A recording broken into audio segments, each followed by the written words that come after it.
Hello, my name is Geogen and welcome back to World of Tanks on the PlayStation 4. This time it's not actually me playing, instead it's Craigyluvspudz, or Craigy for short. I do like the longer name though. Anyhow, he sent me this file via Google Drive. If you do record your games on the PlayStation 4, then you can send them to me like that.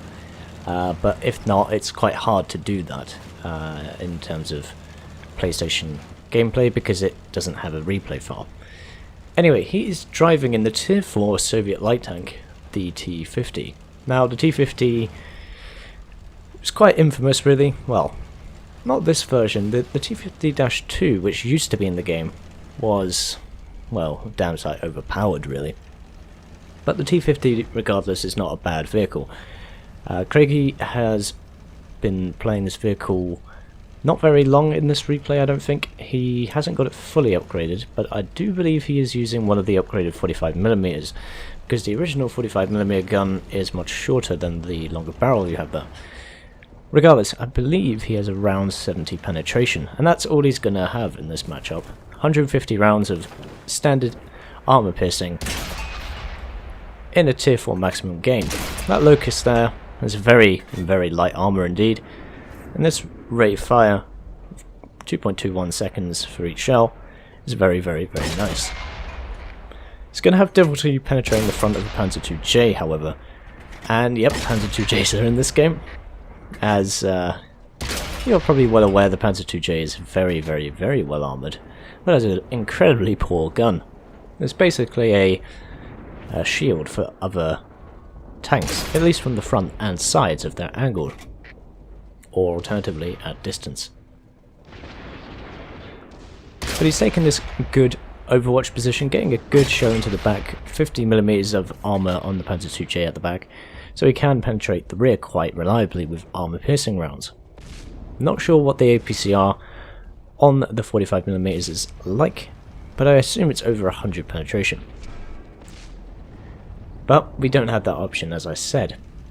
However, like many games of World of Tanks at the lower tiers, the teams do seem to fall quite quickly because of lower hit points, because of quite high rates of fire, and because players are new. It doesn't make them bad though. Panzer 38T, fortunately the first shot goes a bit high, tracks him, stops him from moving. Good decision there, even if it wasn't intentional. He needs to let it aim a little bit. There we go. Takes some damage, but only one damaging hit, and he's picked up 2 kills already for 7 damaging hits. He has fired more than that, of course.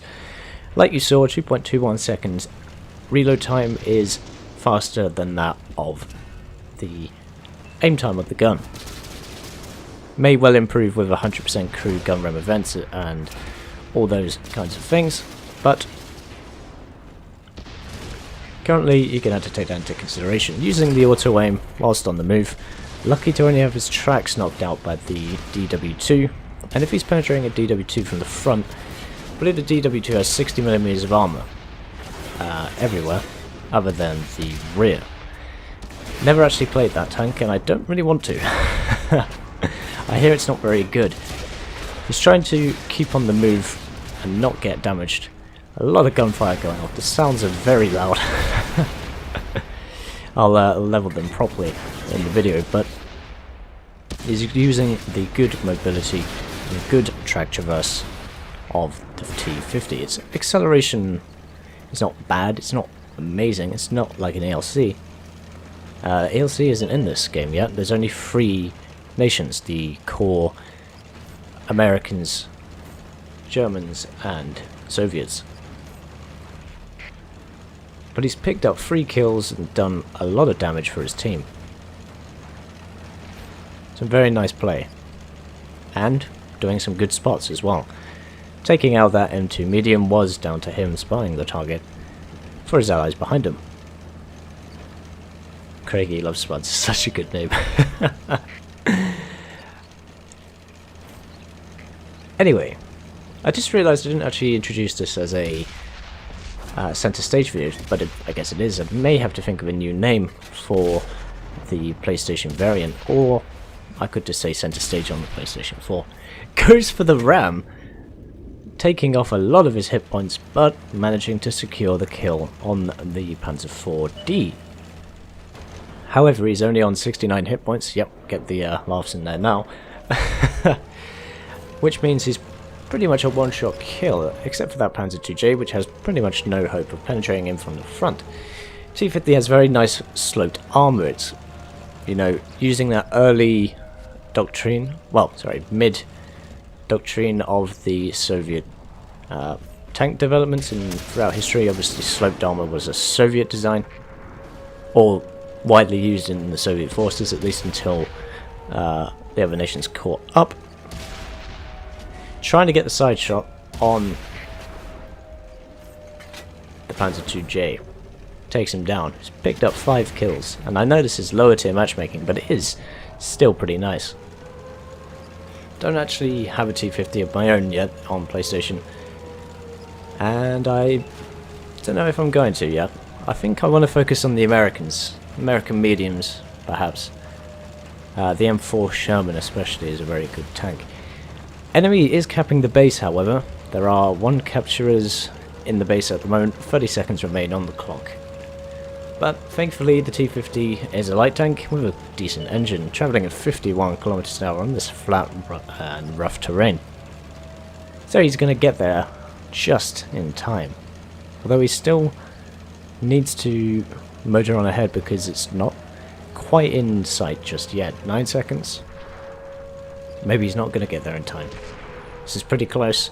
Thankfully that Marder 2 saves the day. JP Daryl sacrifices himself, but he gets the cap reset and leaves the T-46 on low enough hit points.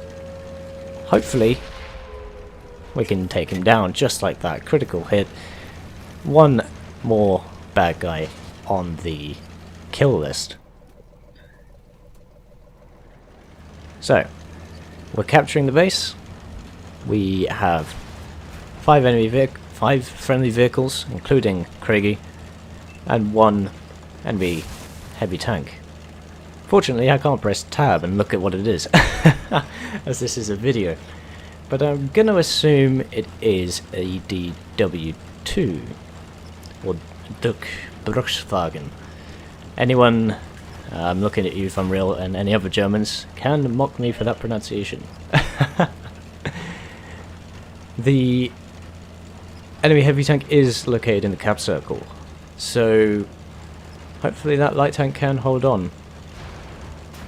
Or is he going to need some assistance from the tank destroyers and Craigie himself? Craigie is going to get there, but not for at least 30 seconds. The T-50 also has the opportunity to use a auto-loader clip, a 37mm clip, but it has horrendous accuracy. A lot of Soviet guns at the lower tier have horrendous accuracy anyway, and to be honest, most tanks do. They don't really differentiate too much at the lower tiers in modern tanks until you get to about tier 5-6. Not saying there are exceptions, of course there are exceptions, but a lot of the lower tier tanks 1, 2 and 3, tiers 1, 2 and 3 and 4 generally have poor gun accuracy. Now, how many times have you tried to do this on the PC variant of Karelia? Yeah, I've done it several times. That slope is unfortunately too strong for even the T-50's engine.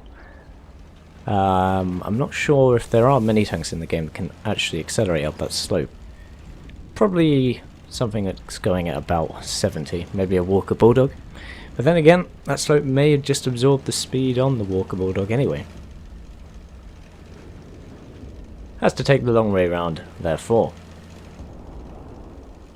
Still can't tell what that enemy tank is, but he is engaging the Panzer II-J and is being quite ineffective. The Panzer II-J, 80mm of armor against tier 4s there. Although he does get penetrated in the side for 66. And it is a DW2, the Druckswagen. Terrible, terrible pronunciation. Everyone have a laugh. Struggling to penetrate the side, needs to get a better, flatter angle. Puts one in the rear of the tank.